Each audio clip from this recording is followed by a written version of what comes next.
작은 줄 알았는데 그렇게 작은 줄 몰랐습니다. 네.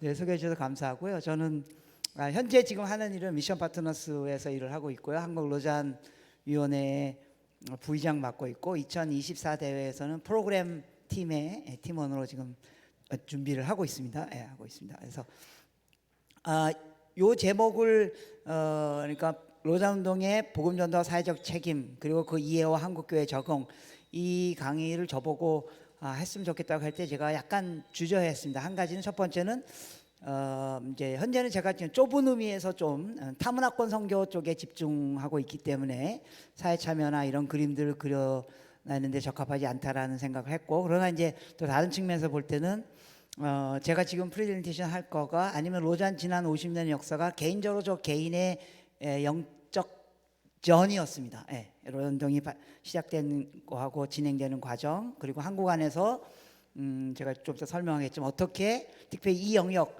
사회 참여의 영역이 복음지권 안에 이렇게 스며들어오게 됐는가. 그래서 거기에 이제 제가 현장에서 많이 있었던 사람이기 때문에 제가 해도 되겠다 그런 생각을 했습니다. 감사한 것은 앞에서 우리 최성호 목사님이 그 로잔 운동에 대한 큰 그림들 이런 것들 다 그려주셨기 때문에 제 시간을 굉장히 많이 세이브해 주셨습니다. 그래서 너무너무 감사하고 더 명확하게 의미들을 잘 설명해 주셨고, 두 번째 그 최영건 교수님이 그러니까 로잔 운동의 전체 그림 스트럭처 한 부분들, 이런 부분들 지금 어디까지 와 있는지 이런 부분들 잘 설명해 주셔서 여러분들이 강의를 듣는 데 더 도움이 될 것 같습니다. 아마 작년이나 그 재작년 목회자 모임에 참석하셨던 분은 비슷한 강의를 다시 듣는 거일 수도 있을 수 있는데, 그 유성 목사님이 한번 언젠가 며칠 전에 얘기하더라고요.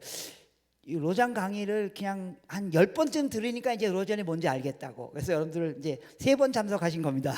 아직 7번 더 드셔야지만 이 그림을 갖고 좀 같이 얘기할 수 있지 않겠는가 하는 생각이 듭니다. 제 페이퍼는요, 여러분 책에 24쪽에 그 전체에 그게 들어 있고요. 그래서 이제 이렇게 뭐 이렇게 긴 페이퍼를 썼지만 별로 잘 안 읽으실 거잖아요, 그죠, 여러분들? 그래서 그냥 제가 약간 쓴 글에 요약한 글들을 계속 올릴 겁니다. 올리면서 몇 가지 포인트들 제가 말씀하고 나누고 또 여러분들이 또 나중에 토론하는데 도움이 될 수 있도록 제가 그렇게 하겠습니다. 그 로알 사이더라는 분 여러분 아시죠? 복음지권에서는 사회 참여 운동이라든지 이런 운동에 굉장히 아주 전설적인 분이죠. 7월 22일 날 돌아가셨습니다. 안타깝게도. 그분이 이제 그래서 이렇게 얘기했습니다. 2010년 로잔 3차 대회 참석자 거의 대부분은 복음전도와 사회참여의 통합이 성경적으로 당연한 의무임을 인식하는 분위기였다. 아직 복음을 듣지 못한 사람들에게 복음을 나눠줘야 한다는 깊고 강력한 기대가 숨어 있었고, 그러나 동시에 가난한 이들에 대한 정의구현, 환경보험, HIV, 에이즈와의 싸움, 평화를 위한 노력에 대한 기대 또한 그러했다. 로잔 3차 대회를 통해서 전 세계 복음주의들 사이에 일어나는 엄청난 변화를 감지할 수 있었다. 복음전도와 사회적 행동이 통합된 사역이 이제 우리의 영적 DNA의 일부가 되었다. 이게 74년에는 안 그랬다 그런 뜻입니다. 그래서 지난 30년 혹은 이제 뭐 거의 40년, 50년 동안에 이런 변화가 복음주의권 안에 일어나게 됐다 그런 뜻입니다. 그래서 이제 개인이나 교회에 따라 다를 수 있겠지만 오늘날 대부분 젊은 복음주의자들은 복음전도와 사회참여 사이에 있어서 지난 50년간에 그렇게 심각한 논쟁이 있었다고 의아해할 정도로 둘 사이의 구별을 인식하지 않는 게 일반적인 복음주의 젊은 복음주의자들의 입장입니다. 이것이 지난 이제 50년 동안 로잔 운동이 가져준 놀라운 변화라고 볼 수 있습니다. 물론 서구신학 안에 있거나 혹은 서구신학의 전통을 따르는 사람들에게서도 복음전도와 사회참여의 논의는 여전히 해결되지 않은 채 존재하고 있습니다. 지금도 계속 디베이트, 지난 3차 대회에서도 디베이트가 있었고요. 뭐 로잔에서 통합해냈다 그랬지만 여전히 싸우고 있습니다. 저는 개인적으로 결론부터 얘기하면 그거 안 싸워도 될 일이라는 겁니다. 복음전도와 사회참여는 당연한 거라는 겁니다. 그래서 근데 이게 서구에서 계속 논쟁이 있었던 이것은 저 개인적인 편견입니다. 서구인들이 갖고 있는 이원론적 사고 체계의 한계 때문입니다. 이렇게 대립하고 대비적으로 표현해야만 하는. 근데 이제 특히 아시아인들은, 제가 이제 좀 비서구 입장에서 오늘 많이 얘기할 겁니다. 아시아인들은 통합적이고, 그죠? 뭐 되는 것 같기도 하고 안 되는 것 같기도 하고 뭐 그냥 다 이렇게 넘어가고 뭐 그러면서도 되는 거 뭐 이런 거 있지 않습니까, 그죠? 그래서 그러니까 비서구의 입장에서 너무 그 논리를 따라가는데 우리가 시간을 많이 소비할 필요가 없다는 겁니다. 우리는 느낌으로 아니까 그죠? 예, 느낌을 알지 않습니까? 그래서 이미 여러분들이 왜냐하면 여러분 벌써 오늘 지겨울 거예요. 벌써 로잔 뭐 복음전도 사역자 so what 뭐 이런 얘기 계속 하시지 않습니까? 예. 그래서 이미 많이 논의된 노자운동에서 요즘 복음전도 사역자의 논의 과정을 좀 간단하게 설명하고 또 이미 말씀하셨기 때문에 제가 좀 넘어가고 한국 교회 입장에서 본 복음의 참된 실현의 행위로서 전도와 기독교인의 삶, 전 사회적 책임이라고 하는 기독교인의 삶에 대한 논의들을 좀 더 같이 하는 게 좋지 않겠는가. 그러니까 복음이 있고 그 복음을 실현해내는 방법이 전도와 사회적 책임이라는 겁니다. 복음 전도와 사회적 책임으로 구성되어 있는 게 아니고 복음은 예수 그리스도의 십자가 죽으심과 부활과 승천과 그 핵심적인 내용, 그것을 실현해내는 방법이 전도하는 거고 혹은 삶으로 보여주는 거라는 겁니다. 그래서 그런 관점으로 다시 좀 정리를 하려고 합니다. 이미 언급된 것처럼 로잔 74대회에 아까 우리 최근 교수님 잘 얘기했는데 로잔 운동은요 문서 운동입니다. 예. 그래서 로잔 운동을 통해서 나왔던 여러 사람들의 생각과 신학적 리플렉션이 문서로 나오고 그게 사람들의 생각을 바꿔가고, 그래서 저는 개인적으로 2024년 대회 우리가 많은 돈을 들여서 대회를 진행하는 것도 좋지만 그 중에 일부 돈 좀 빼서 이제까지 나왔던 문서, 로잔 문서 다 번역했으면 좋겠어요. 그게 한국교회는 더 유익이에요. 예, 한국교회는. 예. 물론 요새 이제 구글 검색에 돌려도 되겠지만 그래도 여러분 편하게 보시기 위하여. 아무튼 로잔 운동에서 가장 중요한 문서는 로잔 커버넌트입니다. 74년에 나온 커버넌트. 계속 얘기했지만 지금까지도 굉장히 적절성이 있는 그런 문서입니다. 여러분 이게 일종의 고백서고 신앙 고백이고 혹은 컨페션이잖아요, 그죠? 여러분 이제까지 복음주의 혹은 교회 역사 속에서 이런 단어로 신앙을 고백해 본 적이 없습니다. 예. 예를 들면 그리스도인의 사회적 책임, 신앙 고백에는 그런 단어가 들어가 본 적이 없었다는 겁니다. 예, 거룩하시고 성령, 뭐 성부, 성장, 예수님 책임 이런 것들이 주로 있었죠.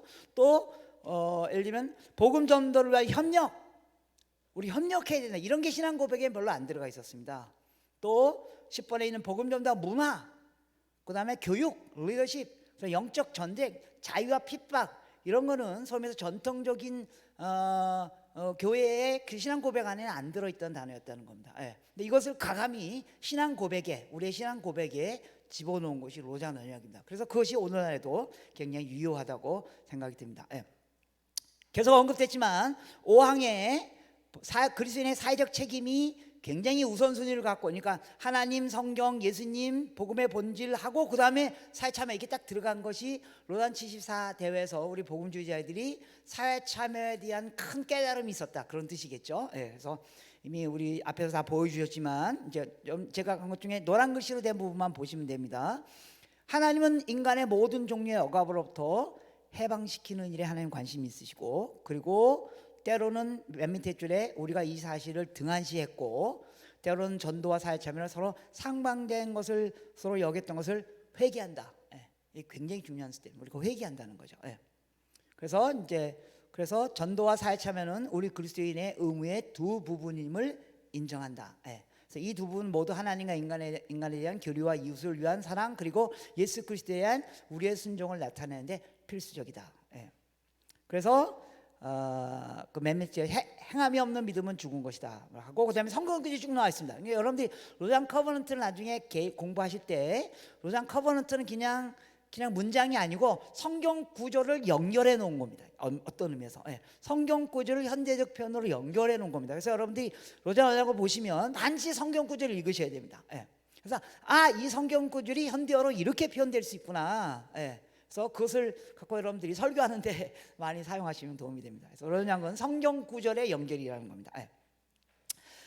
로잔 운동의 시작과 사회적 책임에 대한 논의 시작 배경 많이 얘기했기 때문에 그냥 넘어가겠습니다. 로잔 운동을 처음 얘기할 때는 에딘버러 1910년 대회부터 얘기해야 됩니다. 에딘버러 1910년 대회는 사실은 에딘버러 컨퍼런스, 미셔너리 컨퍼런스예요. 선교사들이 모인 겁니다. 1910년에.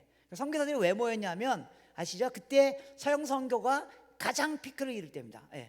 그래서 그때 표가 뭐냐면 World Evangelization in this generation, 이런 상태로 가면 우리가 죽기 전에, 그 선교사들이 우리가 죽기 전에 세계를 다 복음할 수 있을 것이라고 서양 선교사들이 생각했다는 겁니다.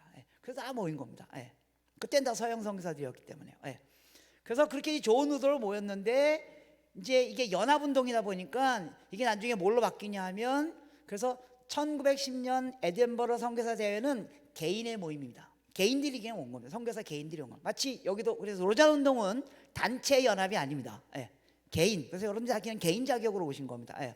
그래서 모여서 우리가 연합하자. 그러니까 이게 이상하게 단체 연합으로 흘러간 거예요. 예. 교단의 연합으로 흘러간. 그래서 WCC라는 운동이 만들어지고 그러면서 선교사들은 떨어져 나갑니다. 그게 IMC라고 떨어져 나갑니다. 그러다가 이제 네슬리 뉴비긴이 갖고 있는 가장 기본적인 선교는 교회가 해야 된다. 그래서 IMC를 다시 WCC 안으로 끌어들입니다. 예. 그러나 이미 WC 운동은 현대 자유주의 신학의 토론장으로 발전해 갔고 그 결과 선교의 목표가 휴머나이제이션, 인간화로 변화된 상태에서 글쎄의 예수 그리스도의 유승을 강조하는 복음주의 선교는 설 자리를 잃어버리게 된 거죠. 예. 그래서 소련에서 WC 운동이 좀 일어나게 된 겁니다. 근데 이제 이렇게 된 결과는요. 그래서 이제 여러분들이 경험했던 지난 19세기, 20세기에 그 소위 말해서 보수주의와 자유주의자들의 아주 정말 지루한 논쟁. 예. 그래서 막말로 교회가 다 망가지기도 하고 뭐 그죠? 예. 그런 일들까지 나게 됐잖아요. 그래서 이런 결과가 낳게 된 원인 중에 하나는 에딘버러 대회에서 당시 복음 전파를 위협하는 사회적 현상에 대해서도 논의해야 된다고 말했다는 거예요. 복음을 전하기 위해서는 변화되는 사회적 현상을 논의해야 된다고 말했다는 겁니다. 근데 그때 이제 체어맨들이 아니다. 그러니까 이런 속도로 가면 세계 복음을 끝내야 될 것이에요. 여기에 너무 이렇게 몰입돼 있어서 그냥 복음 전하는 거에만 집중하자 이렇게 했습니다. 그 결과 1910년 에딘버러 대회가 끝난 다음에 여러분 아시죠? 1910년 에딘버러 대회에서 아주 굉장히 희망적인 꿈을 가졌어요. 이 정도로 나가면 20-30년에 세계를 복음화할 것이다. 그런데 1910년 에딘버러 대회 끝나자마자 1차 세계대전, 2차 세계대전, 그래서 비서구 운동 막 일어나면서 그냥 왕창 다 흩어지지 않았습니까? 그러면서 이제 WCC는 급변하는 세계 변화에 준비하지 않은 교회의 위기의식을 반영해서 복음의 정치 사회적 논의 쪽을 너무 강조하는 쪽으로 가버리면서 이제 교회가 양분되기 시작했죠. 그래서 이런 역사에 대한 반성이 로잔 운동에 반영되고 있습니다. 그래서 로잔 운동에서 끊임없이 복음주의자들, 소위 말해서 보수주의자들, 복음주의자들이 모이면서 끊임없이 사회적 관심을 얘기하는 이유가 우리가 역사로부터 배웠기 때문이라는 겁니다. 예. 그래서 이제 존 스타트 목사님이 이렇게 얘기했습니다. IMC가 그러니까 선교사 모임이 다시 WCC 품 안으로 들어갈 때 선교가 WCC와 그 소속 교회들의 중심이 될 것이라고 말해줬습니다. 그러나 결국 선교는 사회 정치적 단어로 재해석됐고 주변부로 밀려나게 되었고 그 결과 1910년 에딘버러의 꿈 World Evangelism in this generation, 우리가 세계를 다 복음하자라는 꿈은 유명당했고 사라지고 버리고 말았다라고 존 스타트 목사님이 결론 내는 겁니다. 예. 그래서 이제 이런 문제를 극복하기 위해서 로잔 대회가 열리게 됐다. 이미 쫙 설명했습니다. 당시 로잔 대회가 열리기 전으로 복음주의권에 크게 두 가지 과제가 있었습니다. 이제 최 목사님이나 우리 다 이렇게 설명했지만 또 제 단어로 설명한다면 첫 번째 문제는요. 2차 세계대전 이후 과거 식민지 국가들이 기독교 열강세로부터 독립하기 시작했지 않습니까? 그 전에는 식민지 국가 안에 교회들이 막 생겼어요. 근데 그 교회를 가져온 사람들이 열강의 세력이었다는 겁니다. 예. 그러니까 힘과 복음이 같이 갔다는 겁니다. 그래서 꼼짝 못했는데 2차 세계대전 이후 독립하기 시작하면서 그 비서구 국가 안에 있는 사람들이 기독교가 서구가 가져왔으면 서구가 떠나면 기독교도 떠나야 된다는 거죠. 그래서 모나토리 운동 나온 거 아시죠? 예. 그래서 그 안에 존재하는 기독교의 정당성에 대한 의문이 제기됐고 선교사 철수. 예. 그래서 이제 과연 어떻게 우리가 다시 복음을 할 것인가 이 고민을 해야만 했다는 겁니다. 두 번째, 서구에서는 어떤 일이 일어났냐면 급속한 세속화로 문화의 중심에 존재했던 기독교가 더 이상 세상 안에서 빛과 소금의 역할을 감당하지 못하고 지금 한국 교회가 요 지점에 와 있는 겁니다. 예, 그래서 우리가 이걸 리뷰를 잘 하셔야 됩니다. 후기 기독교 사회로 진입하면서 이제 한국과 이미 후기 기독교 사회로 들어왔지 않습니까? 그래서 서구의 복음주의 교회마저도 쇠퇴하기 시작했기 때문에 어떻게 다시 그 복음주의 교회가 리바이벌 할 것인가, 이 이슈가 아주 중요한 이슈였다는 겁니다. 예. 그래서 이 두 문제가 로잔 74에 발표한 두 개의 주제 강의를 통해서 해결의 실마리를 보게 된 거죠. 거듭 언급됐지만 남미의 젊은 복음주의자들이 발표한 복음전도와 사회적 책임에 대한 논의와 랄프 윈터가 발표한 선교의 새로운 패러다임에서 미전도 종족운동에 대한 얘기가 74년대 아주 중요한 두 페이퍼였습니다. 예. 그리고 지금 세계교회는 여전히 이 두 페이퍼에 기반해서 모든 게 지금 진행되고 있다는 겁니다. 예. 그래서 이제 남미 복음주의자들은 뭘 얘기했냐면 하나님의 존재를 증명하는 게 우리에겐 별로 중요하지 않다는 거예요. 그러니까 서구 성사들이 와서 뭐냐면 하나님의 존재를 자꾸 증명하려고 하는 거예요. 그러니까 아까 이원론 뭐 이런 것 때문에 하나님의, 그러니까 우리가 그래서 지금도 우리가 쓰는 전도지가 대부분 다 이런 거예요. 뭐 여러분 아시다시피 뭐 우리가 이렇게 중요한 단체에서 쓰는 전도지 다 이런 거잖아요. 당신 오늘 밤 죽으면 어떻게 되는 줄 아냐? 뭐 이거잖아요. 예. 그래서 하나님이 계시다. 하나님의 존재를 증명하려고 하는 거예요. 예. 그런데 남미 사람들은 우리 하나님이 있는지 다 알고 있다는 거예요. 그런데 그 하나님께서 이 남미의 전쟁과 가난과 혁명의 상황에서 무슨 일을 하는지 보여달라는 거예요. 예.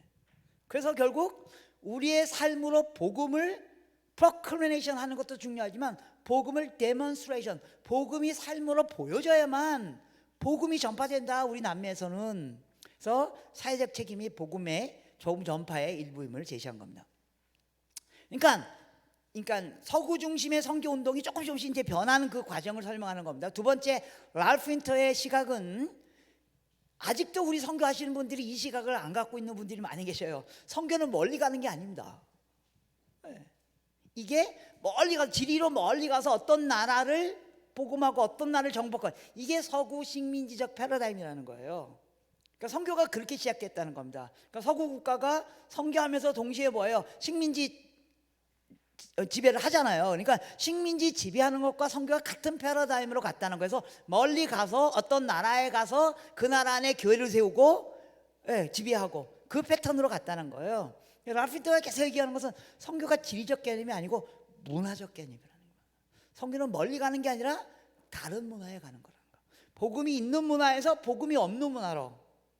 물론 많은 경우 복음이 있는 문화, 복음이 없는 문화는 지리적으로 멀리 떨어져 있죠.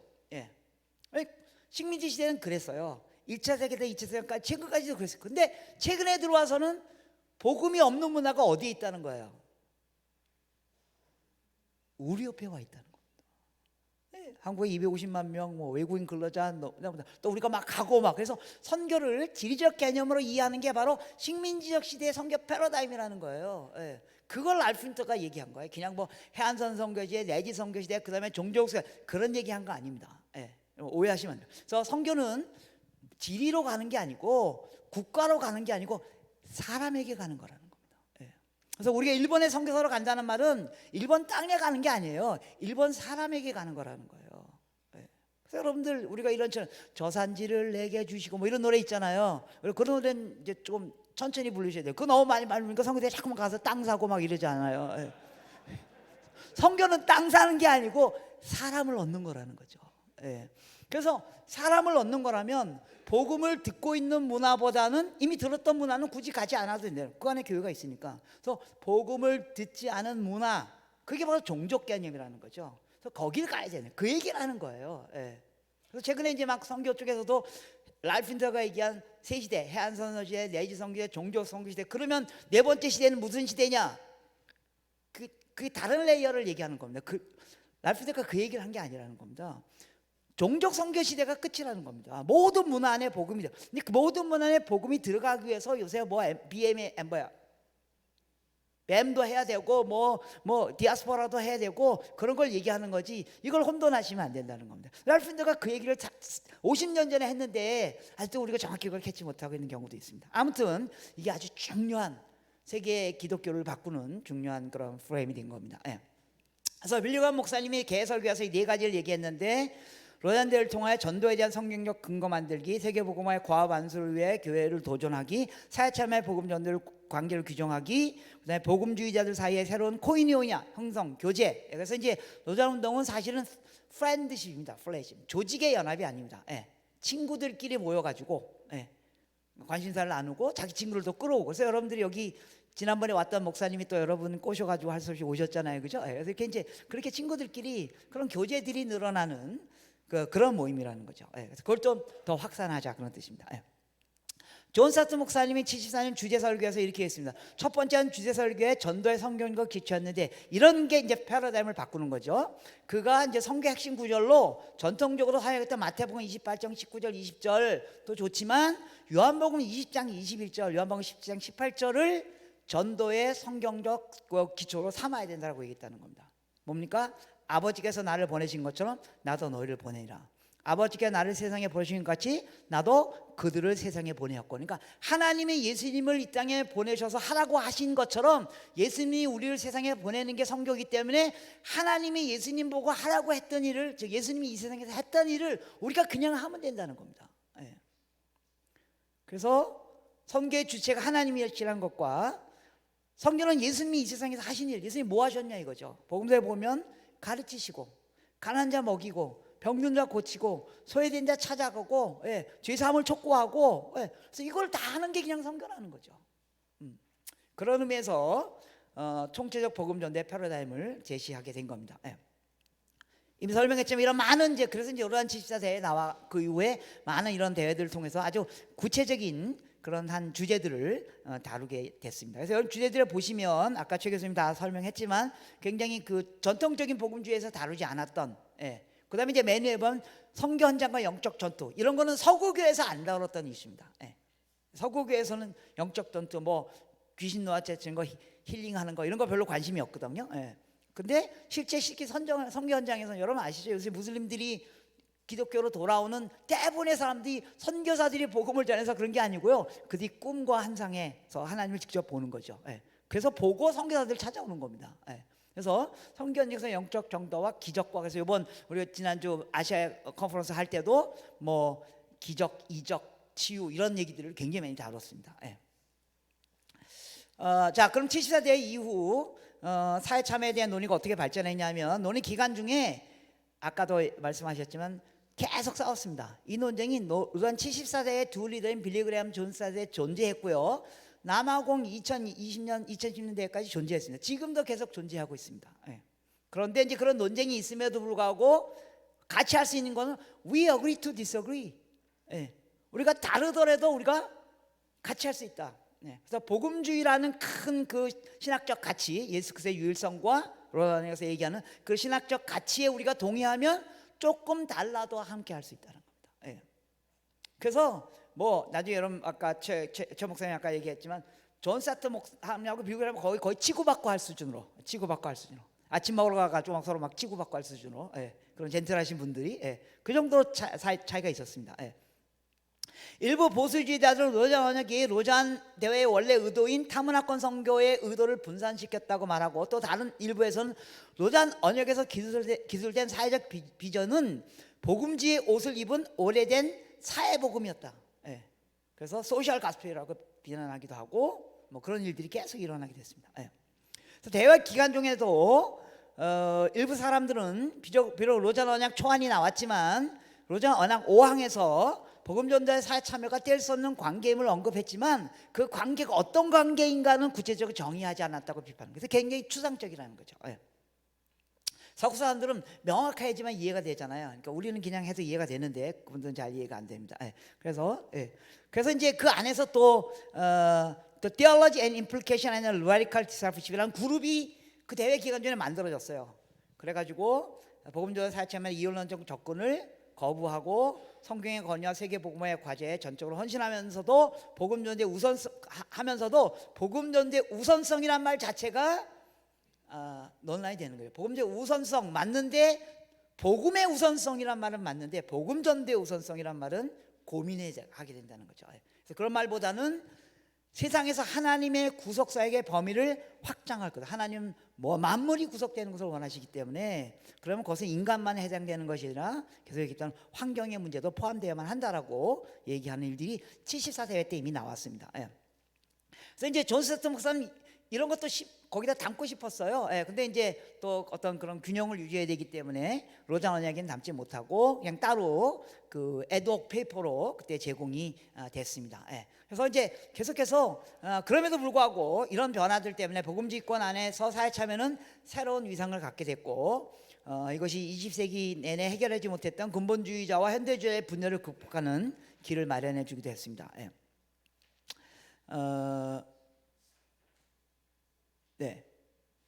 그다음에 이제 74대회가 끝나고 그다음에 아까 계속해서 여러 모임들이 있었다 그러지 않습니까? 그런 모임에서 계속 이 모임을 논의한 거예요. 네, 파타 80대회에서 오전 선언문이 전도 우선성을 언급한 것은 인류가 직면한 모든 필요를 보다 더 큰 모든 피로들보다 더 큰 피로가 바로 회개와 믿음을 거절함으로써 받게 된 영원한 죽음에 대한 끔찍한 현실. 점점점점. 따라서 우리가 세계복음화의 긴급성에 헌신하지 않는다면 우리는 인류를 향한 하나님의 우리의 사랑이 충분하지 않았다는 죄책감을 떨쳐버릴 수 없을 것이다. 그래서 복음 전도 쪽으로 다시 약간 돌아갔습니다. 파타야에서는 복음 전도의 우선성을 강조하게 됐습니다. 그러니까 이제 또 그쪽 반대 스윙이 나타나겠죠. 그래서 휘튼 대회에서 그다음에 열린 82년 휘튼 대회에서 80이니까 80은 제가 좀 잘못 적응한 것 같은데 거기서 전도와 사회 참여에 대한 회의입니다. 이 회의는 그래서 선언문이 나왔는데 그 선언문에서 이제 둘 사이의 관계에 대한 하나의 결론을 하기보다는 복음 전도와 사회 참여가 어떤 범위를 갖는가 좀 더 디스크립티브하게 설명한 겁니다. 디스크립티브하게. 그래서 뭐냐면 사회 참여는 전도의 결과다. 첫 번째, 즉 구원받는 자의 주된 목적은 구원받은 자의 주된 목적은 이웃을 섬기는 것이다. 구원받았다면 최소한 예수 믿는 사람들은 사회 참여해야 된다. 두 번째, 사회 참여는 전도에 이르는 달이다. 선행은 자연스럽게 복음을 나누는 기회를 제공할 것이다. 세 번째, 사회 참여는 전도의 협력자이다. 즉 교회는 세상의 말과 행동으로 예수 그리스도를 증거해야 된다. 그래서 복음 전도와 사회 참여가 동등한 관계다. 아니면 복음 전도의 우선성이 있다. 이런 말보다는 좀 더 디스크립티브하게 이렇게 관계를 설명하면서 문제를 풀어가려고 계속 노력했습니다. 그러다가 파타야와 그 휘튼 선언도 만족하지 못한 사람들이 휘튼의 84년에 다시 모여가지고 만든 단어가 바로 변혁이라는 단어입니다. 트랜스포메이션. 그래서 이후 이 그룹들이 International Fellowship of Mission as Transformation 이란 운동을 만들고 그래서 Mission as Transformation 이란 또 새로운 개념 비슷한 것을 좀 더 구체적으로 설명하는 개념을 발전시킨 거죠. 그래서 이제 89년 마닐라 대회 때 whole이란 말이 등장합니다. whole world, whole gospel, whole church. 그래서 하나님의 온 세상 온전한 복음 모든 교회. 그래서 복음 전도와 사회 참여를 우리가 변혁이라는 단어로 좀 다시 설명하기 시작했습니다. 이때 이제 중요한 역할을 했던 단체가 OCMS라고 이제 런던에 있는데 장소만 그 옥스퍼드에 있지 실제는 비서구권 학자들을 돕는 그런 모임이었습니다. 그래서 거기에서 이제 트랜스포메이션이라는 잡지가 나오면서 복음 전도 사회 참여의 관계를 트랜스포메이션이라는 단어로 설명하기 시작했습니다. 그래서 이제 2004년 파타야 대회도 그다음에 이제 홀리스틱이라는 단어가 등장합니다. 홀리스틱. 그다음에 인테그럴이라는 단어가 등장합니다. 총체적이고 통합적인 이런 단어들이 등장하기 시작합니다. 그래서 이제 케이프타운에서는 변혁적인 선교의 실천 과제를 사랑이란 틀로 구체적으로 우리가 어떻게 사랑을 실천해야 될 것인가. 여러분 문서에 보시면 케이프타운 스테이트먼트는 굉장히 구체적입니다. 굉장히 길고 굉장히 구체적으로 어떻게 사랑을 실천해야 될 것인가를 잘 하고 있습니다. 그럼에도 불구하고 여전히 케이프타운에서도 싸웠습니다. 케이프타운에서 싸웠습니다. 한 강사는 사회 관심이 중요하다. 그러나 우리는 이로 인하여 복음의 찬탄 사역의 집중이 분산돼서는 안 된다. 우리는 인간을 그 고통으로부터 완화시켜야 된다. 그러나 특별히 영원한 고통으로부터 더 그렇게 해야 된다라고 존 파이퍼 목사님 설교하셨고 또 다른 한편에서는 남아공에서 대회하는데 남아공 대회 기간 내내 한 번도 아파타이드 아시죠? 흑인들을 향한 백인의 인종차별 정책 한 번도 언급하지 않았다는 겁니다. 거기 메커니즘 때문에 그때 이제 남아공의 화이트 교회들이 서포트를 했기 때문에 그래서 이런 거 페어하지 않다 뭐 이런 문제도 있었습니다. 그래서 그런 논의들이 그래서 노잔을 막 이렇게 하나의 뭘로 이렇게 딱 정의하시면 안 됩니다. 그러니까 복음주의라는 큰 범주 안에서 다양한 이야기를 나누고 서로를 강화시키는 그런 공간이라고 볼 수 있습니다. 그래서 이제 그 후 이제 크리스토퍼 라이트는 지난 작년에 우리 목회자 포럼에 와가지고 The Centrality of the Gospel 복음의 중심성, 그 주변으로 여러 가지 활동들로 전도도 해야 되고 뭐도 하고 다 해야 된다 그런 관점으로 제시한 복음 전도 사회적인 책임뿐만 아니라 창조 세계 보존의 문제까지도 포함하는 통전적. 그래서 요약하면 제가 수학을 잘 못하는데 저희 사무실 수학과 출신 간사가 한 사람이 있거든요. 그래서 저를 막 무시해서 저도 이제 수학을 좀 사용해 봤습니다. 이게 요약하면 복음 전도 사회 참여가 대립이었는데 그 다음에 로잔 대회나 그 대회를 쫓아서 복음 보혜청한 사회 참여가 똑같지만 그래도 복음의 우선순위 이렇게 된 겁니다. 그러다가 이제 아까 이렇게 휘튼에서 본 사회 참여는 전도의 결과 이렇게 디스크립트하게 설명하다가 그다음에 홀리스틱 인티그럴 이런 단어로 지금은 설명한다고 볼 수 있습니다. 예. 자, 제가 이제 더 시간을 보내고 싶은 것은 로잔신학과 한국교회입니다. 그럼 한국교회는 뭐 할 것인가? 예, 어떻게 할 것인가? 예. 한국에 대해 소개된 로잔 운동은요, 사실은 최근까지만 해도 로잔의 그 실제 혜택을 받았거나 유익을 받았거나 그 정신을 공유한 사람들은 청년 대학생들과 일부 신학자들이었습니다. 그리고 로잔 운동이 처음 시작할 때 청년 사역자들이었던 저 같은 사람들, 이런 사람들이 굉장히 거기에 도움을 많이 받았습니다. 예. 근데 이제 왜 로잔 대회 74년대에 많이 참석했지만 그래도 64명이나 갔지만 한국교회에 거의 영향을 미치지 못했던 것은 당시 한국교회 상황하고도 밀접한 관계가 있죠. 예. 한국교회는 보수 진영과 자유 진영이 극단적으로 양분돼 있었지 않았습니까? 예. 그래서 뭐 에큐메니칼 뭐 그다음에 보수 뭐 컨서버티브 계속 그런 싸움이 있었고, 그래서 74년 로잔 언약이 보수주의자들에게는 너무 급진적이었고, 그러니까 전통 보수적 교회에서는, 그다음에 진보적 교회에서는 다 우리 이미 다 했던 얘기라는 거죠. 예. 다 했던 얘기를 이제 니네 겨우 하냐? 뭐 그래서 양쪽에서 별로 반응을 받지 못했습니다. 예. 그런데 이제 로잔 문서가 복음주의 신앙을 가진 젊은이들에게 눈에 띈 겁니다. 여러분 아시죠? 1980년대 말 한국 사회는 상당히 몸살을 앓고 있지 않았습니까? 그래서 그 교회까지 영향을 주었고요. 보수교회는 성장하는 교회의 모습을 보고 그 일에 더 매진하여 민족복음화, 세계복음화 이런 쪽으로만 외길로 가고 있었고, 진보교회는 산업화 과정에서 유린당하는 인권을 회복하고 이 땅에 하나님 나라의 정의의 실천을 위한 휴머나이제이션에 전념하고 있었기 때문에 서로 대립되는 개념으로 계속 남아 있었다는 겁니다. 그래서 로잔 운동이 그 자리를 찾지 못했습니다. 캠퍼스도 마찬가지였습니다. 여러분 아시다시피 80년대 90년대 캠퍼스가 젊은이들이 어마어마하게 교회 안으로 들어왔잖아요. 예. 그래서 교회 안에 들어서 굉장히 우리가 숫자도 많아지고 힘은 있는데 한국 사회 정치 경제 문제에 아무런 힘을 발휘하지 못했다는 겁니다. 그래서 저희들 가운데 약간의 열등감이 있었습니다. 예. 캠퍼스에서 막 100명 200명 모이는데 저 10명 모이는 사람들이 캠퍼스를 이끌어가고 있거든요. 예. 그래서 제3의 은혜를 경험했지만 세상의 빛과 소금이라는 것이 별개처럼 보인 두 명제에 처해 있거든요. 그래서 어떻게 할까 막 고민스러워하고 있을 때 이제 로잔 문서가 저희들에게, 제가 마지막 줄에 있는 것처럼 빛이었습니다. 한 줄기 빛이었습니다. 빛같이 쫙, 예수 그리스도의 유일성과 성경의 권위를 흔들지 않으면서도 사회 참여할 수 있구나, 이거 보수주의 이런 얘기를 하고 있구나, 그게 저희들에게는 어마어마한 빛과 같은 역할을 하게 됐습니다. 그러면서 이제 많은 운동들이 일어나기 시작했습니다. 그리고 대부분의 운동이 이제 저도 관여를 하게 됐습니다. 예. 그래서 조금 전에 말씀드린 건 당시 복음주의 기독교인들 일종의 열등감 가운데 있었습니다. 그러나 로잔 자료가 우리들에게 자신감을 가져다 줬습니다. 성경 갖고도 사회를 바꿀 수 있겠구나. 네. 그래서 이제 몇 가지 영역에서 큰 부흥 운동이 일어났는데요. 첫 번째, 캠퍼스가 부흥한 겁니다. 네. 그러니까 캠퍼스에서 우리도 사회적 관심, 사회를 위하여, 국가를 위하여, 민족을 위하여, 독재 정권을 위해서 기도하면서도 성경 볼 수 있다. 이거에 우리에게 어마어마한 뭐라 그럴까요? 이 자유함을 준 겁니다. 그러면서 캠퍼스 운동이 어마어마하게 활성화되기 시작했습니다. 그래서 그 전도도 했고 공정선거 감시단. 그래서 여러분들 87년, 88년 뭐 대통령 선거 할 때요, 공정선거 관리단 그걸 다 우리 복음주의 청년들이 했습니다. 오히려 급진주의자들이 하지 않았습니다. 복음주의 청년들이 다 가가지고 선거인단 그거 했고요. 그다음에 비폭력 정의 및 통일평화운동, 그 다음에 거기에 적극적으로 발언하기 시작했고요.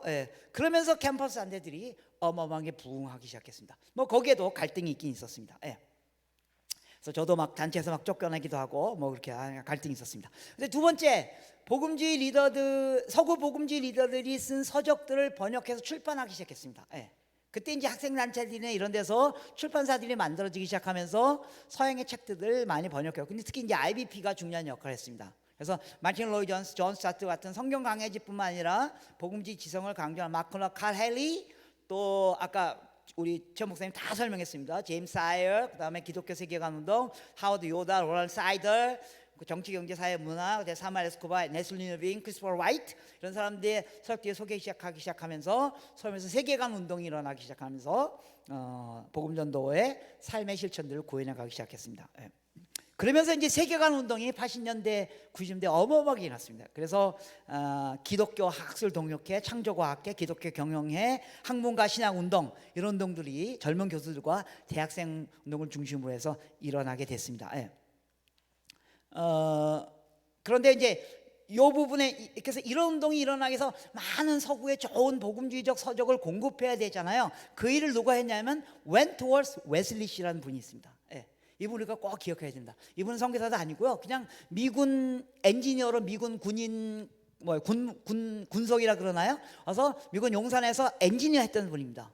근데 이분이 한국의 교수들과 지성인들을 깨우기 위해서는 좋은 복음주의 책들을 공급해야 된다. 그래서 이분이 서구에서 나온 좋은 복음주의 스칼라들의 그 책들을 기독교 교수들 중에 그분 안 만나본 사람이 없습니다. 예.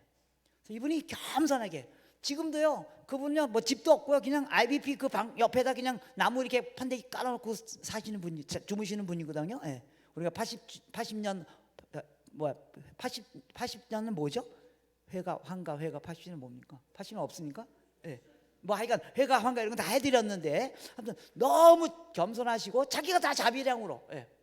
그래서 그분을 우리 한국 우리 역사가 교회가 기억해야만 합니다. 예. 뭐 이전에 뭐 그런 거 하긴 했지만 아무튼 그래서 중반만 해도 복음지권에서는 빛과 소금이란 말은 개인 윤리 혹은 교회와 가정. 예. 그러나 이제 로잔원에게 도움으로 청년들이 용기를 내서 당면한 사회 문제에 관심을 하기 시작했습니다. 그래서 이제 만들어진 게 아까 얘기했던 것처럼 공정선거 감시연대, 경제정의 실천연합의 지금 말하는 경실련입니다. 경실련이 사실은 저희 기독교인들이 만든 겁니다. 예, 그때 그 목사님 중심으로. 그 목사님 지금 너무 우파로 갔지만 아무튼 그래서 청년운동이 있었고, 기운실 여러분 잘 아시는 것처럼 성사운구, 봉과 상황, 그리고 노래운동, 기독교인들 노래운동, 뜨인돌, 황봉구 뭐 그런 친구들, 그다음에 뉴스엔조이 여러분 안 좋아하시죠? 여러분들 있고. 보험가상 제가 이제 첫 그 편집위원인데요. 정말 그때는 정말 무슨 007 작전하는 것 같았어요. 다 프린트 해놓고 이제 거기서 이제 뭐 교회를 이렇게 약간 좀 비판적으로 보잖아요. 그래서 그 교회 목사님의 프레셔 때문에 그거 다 까만색 칠해가지고 다 팔고 뭐 프린트한 거 다 버리고 막 다시 짓고 막 아무튼 그런 고민들의 과정이 있습니다. 중요한 것은 모든 단체가 로잔 연역을 우리 단체 신앙 고백으로 채택하고 있다는 겁니다. 예.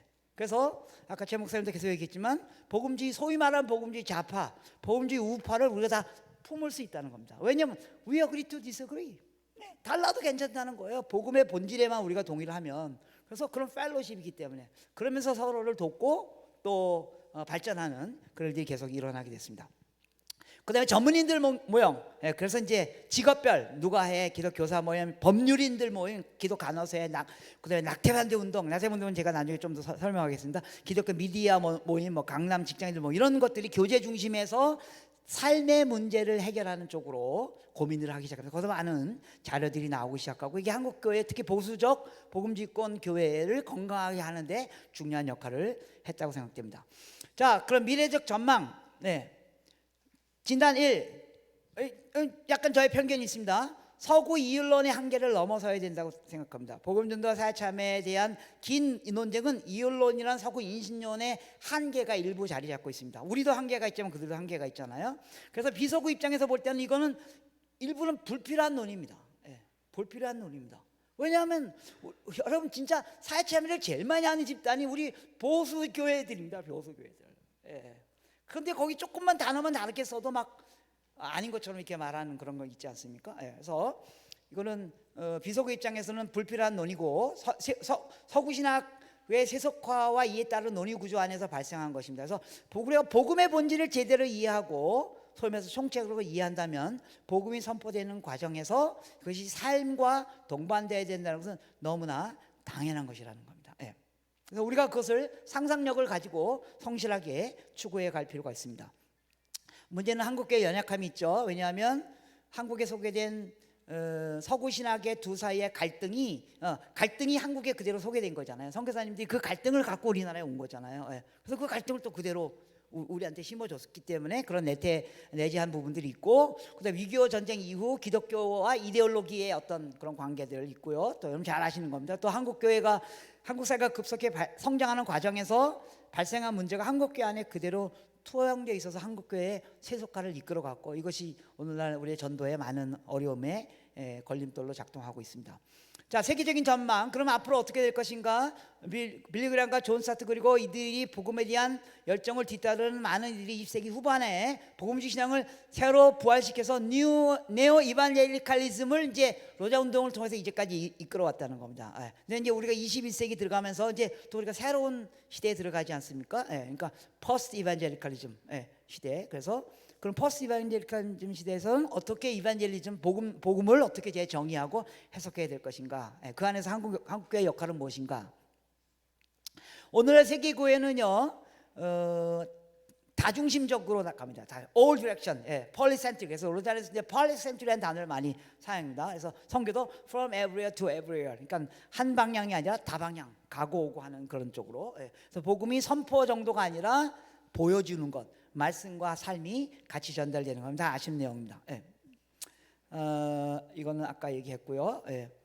그래서 서구 교회는 아마 이런 식으로 지금 가고 있습니다.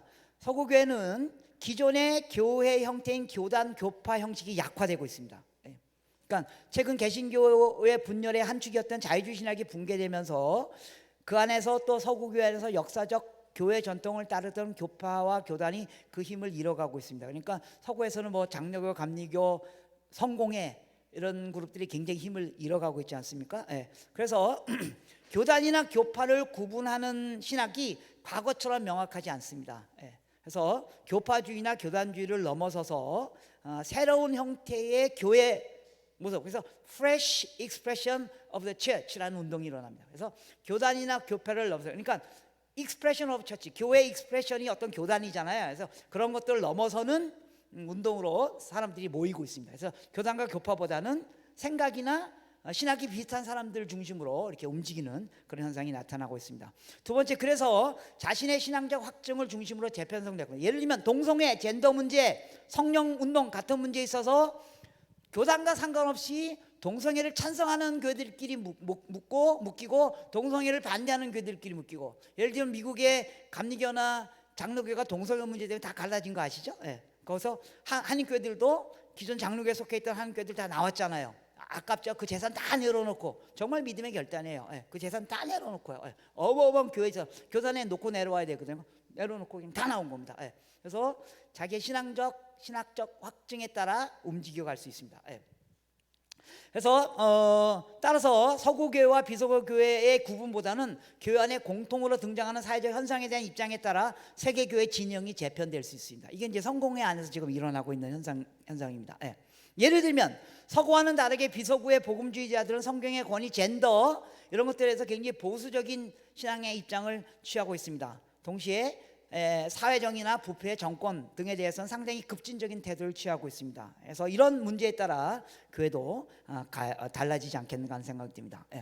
한편에서는 지금 비서구 교회가 굉장히 등장하고 있는 거 아시죠? 그래서 이 비서구 교회가 단순히 서구 교회를 복제할 것인가, 아니면 어떻게 자신학화 과정을 통하여 토착화된 그들의 복음주의 운동을 만들어갈 것인가. 그래서 예를 들면 서구 신학 발전 과정에서 크게 중요하지 않았던, 예를 들면 서구 교회는 이미 안정된 사회였기 때문에 거기서 신학이 발전될 때 가난, 부패, 결핍, 공공성, 초자연적 현상, 종교와 민족주의 이런 거 별로 중요하지 않은 이슈였다는 겁니다. 근데 비서구회는 이게 굉장히 중요한 이슈라는 겁니다. 그래서 우리가 이런 쪽에 힘을 좀 발휘해야 할 필요가 있다고 생각합니다. 과제, 한국 복음주의 교회의 사회참여 균형이 필요합니다. 일반적으로 사회참여 영역에서 한국 복음주의 교회권은 복음주의 교회권의 구제는 그 어느 영역 집단 못지않게 적극적으로 하고 있습니다. 그래서 사실은 우리 교회들이 다 구제 이런 거 다 하고 있는 겁니다. 하고 있는 겁니다. 많은 재정을 사용하고 있습니다. 반면에 정의, 인권, 같은 구조적 악과 평화, 생명, 환경 같은 전 지구적인 구조적인 문제에 관심을 쏟지 않게 이 균형을 우리가 맞춰야 할 필요가 있습니다. 두 번째, 사회와 교회의 흐름을 바꾸는 주제들. 지금 한국 사회와 교회의 흐름을 바꾸는 몇 가지 주제들이 있잖아요.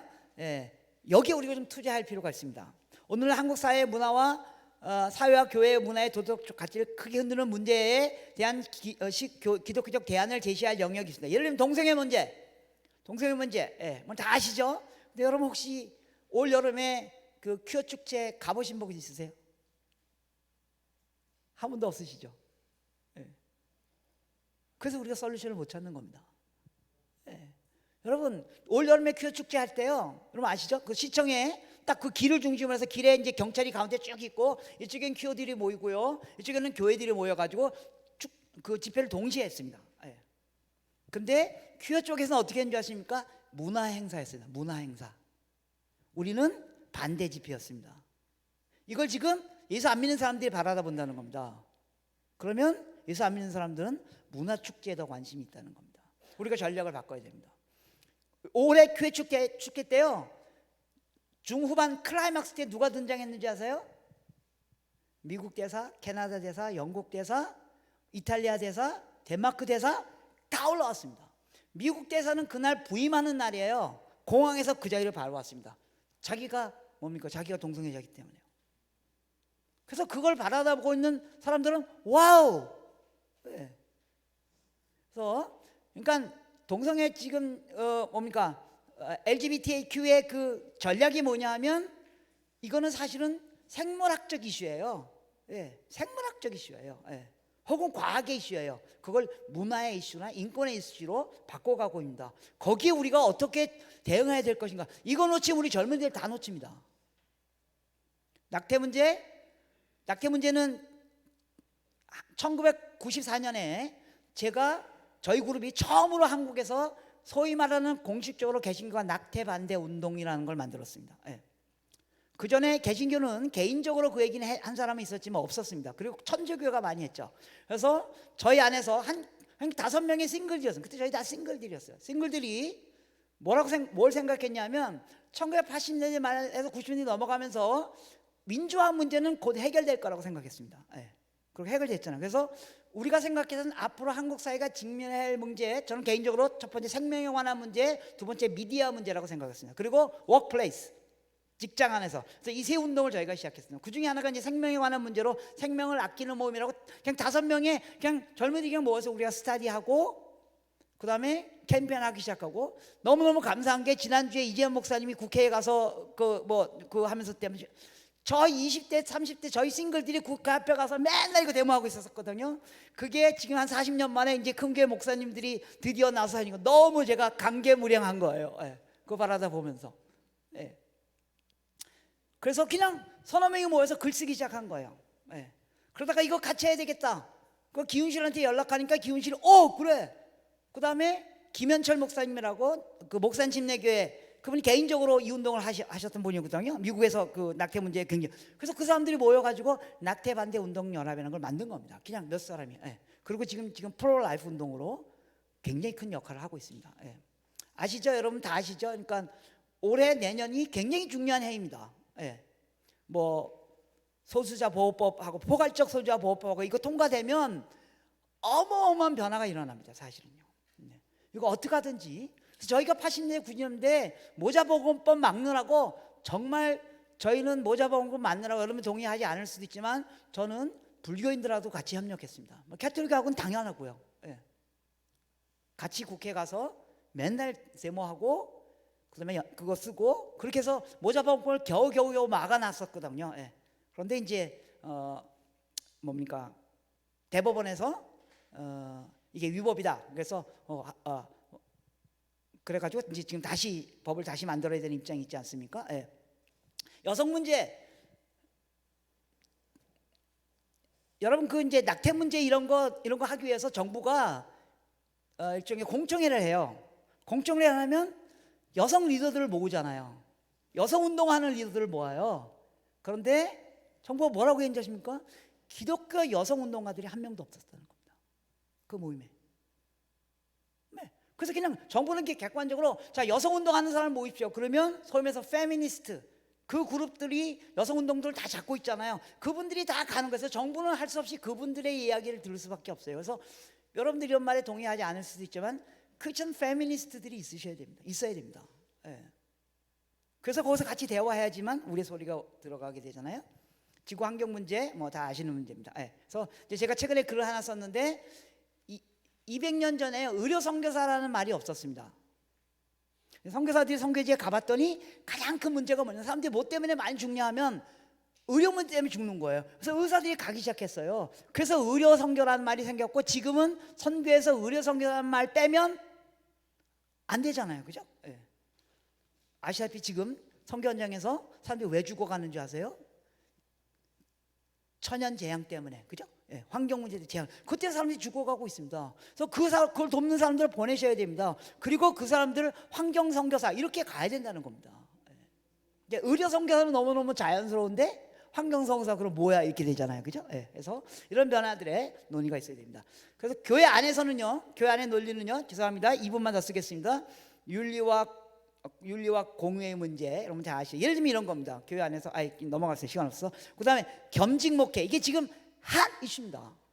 혹시 여기 계신 여러분들에게는 핫 이슈가 아닐 수도 있지만, 여러분 아세요? 통계상 한국 목회자들의 90%가 겸직하고 있다는 겁니다. 실제 80%나 90%가 작은 교회 목사님들. 저는 한국 교회가 변하려면 이 작은 교회가 살아나야 되잖아요. 이 작은 교회 목사들 생존권의 문제를 어떻게 우리가 풀어줄 것인가. 저는 이제 마지막에도 이 세션 할 건데, 이 문제 우리가 잘 풀지 않으면 한국 교회가 다 망하거나, 잘 풀면 어마어마하게 다시 부흥하거나. 그래서 겸직 목회 부분을 잘 풀으셔야 됩니다. 여러분 목사님들이 함께 신학, 복음주의자들이 자신학화 과정을 거쳐서 우리의 신학을 만들고 우리의 문제들을 같이 고민하는 일들이 일어나야 되겠습니다. 그리고 한국교회를 포함해서 비서구, 우리의 문제는 우리가 풀어야 되죠. 그래서 우리 비서구 교회가 자신학화 과정이 일어나도록 제가 계속 서구 리더들 만나하는 게 뭐냐면, 좀 기다려달라고, 좀 우리 좀 가만 놔두라고, 우리끼리 문제를 풀 때 좀 가만 놔두라고, 계속 새로운 거 주지 말고 좀 가만 놔두라고, 우리끼리 미스테이크도 해보도록 좀 가만 놔두라고. 그래서 이번 아시아 그 컨퍼런스에 서구 강사를 일부러 한 명도 안 세웠습니다. 저희가 왜 안 세냐면, 그들이 뭐 능력을 그런 게 아니고 우리끼리 좀 얘기하도록 좀 가만 놔두라고. 그런 과정들이 좀 필요합니다. 그래서 이런 질문은 우리 한국교회에 주어진 질문입니다. 맺으면서 우리가 직면하고 있는 과제들이 있습니다. 예측했던 것보다 빠른 속도로 침체하고 있는 한국교회 현실, 교회를 떠나는 다음 세대, 점점 멀어지는 한국교회와 사회와의 간격, 또 이에 따라 축소된 선교운동을 우리가 어떻게 회복할 것인가, 이걸 한국교회가 스스로 질문해야 됩니다. 그리고 그 고민의 결과를 우리가 로잔대에서 나눠야 된다고 생각합니다. 그래서 우리가 이 목회자 모임을 하는 겁니다. 우리가 앞으로 2년 동안 또 앞으로 계속해야 되겠지만, 우리의 문제를 우리가 고민하고 그 고민의 결과들을 전 세계 사람들 같이 나누고 공유하는 일들. 그래서 이 모임이 그냥 이 모임에서 끝나는 것이 아니라, 여러분들 끝난 다음에 지역별로 목회자들끼리 제가 얘기했던 것처럼 온전한 성경 해석과 건강한 실천을 수행할 수 있는 건강한 해석 공동체가 필요하다는 겁니다. 같이 성경을 해석하고 이 문제에 대해서 우리는 어떤 대안을 만들어가 될 것인가. 목사님들이 교단과 교파를 초월해서 복음지 신앙을 갖고 있는 목사님들이 함께 모여서, 그죠? 같이 고민하고 나누고 그 결과들을 실천해보고, 그런 일들이 저는 요번 2024 대회를 준비하는 거, 2024 준비해서 우리 유기성 목사 계속 이렇게 말씀하시는데, 2024에 우리가 돈 이렇게 막 잘 들여가지고 잘 섬겨서 대회를 성황리에 끝냈다. That's good. 근데 한국 교회는 그게 한 2년 지나면 다 잊어버리잖아요. 그럼 한국 교회가 우리가 이 로잔 대회를 준비하는 거면서 우리에게 얻어진 유익이 뭔가? 그거는 로잔 대회에 참석하는 게 아니고 죄송합니다. 여러분들 대부분 다 못 참석하시기 때문에 죄송합니다. 한국 TO가 많아봤자 몇백 명밖에 안 되지 않겠습니까? 그래서 몇 사람만 들어가겠죠. 그럼 나는 로잔하고 상관없는 그런 게 아니고, 이 로잔 언양과 로잔 정신을 통해서 우리가 우리 교회를 위해서 무엇을 만들어낼 것인가. 그게 저는 로잔 대회에 참석하는 거라고 생각합니다. 그런 일들이 우리들 가운데 일어나길 소망하고 기대합니다. 감사합니다.